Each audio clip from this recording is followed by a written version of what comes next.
কোটা সংস্কার নিয়ে শিক্ষার্থীদের আন্দোলনের প্রেক্ষাপটে ৫ আগস্ট প্রধানমন্ত্রীর পদ থেকে পদত্যাগ করে শেখ হাসিনা ভারতে চলে যান। পদত্যাগ করে ভারতে পালিয়ে যাওয়ার আগে তিনি ১৫ বছর ধরে দেশ শাসন করেন। ছাত্র জনতার ব্যাপক প্রতিবাদের মুখে পদত্যাগের পর দেশে ফেরার সম্ভাবনা নিয়ে তার ছেলে সজীব ওয়াজেদ জয় মন্তব্য করেছেন।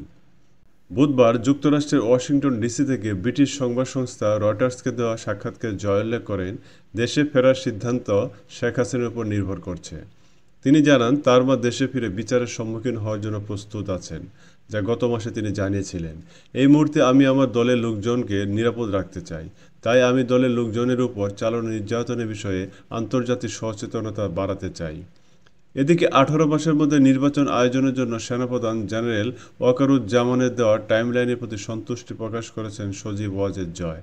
তবে তিনি মন্তব্য করেন, এই টাইমলাইন প্রত্যাশার তুলনায় অনেক দেরিতে আসছে।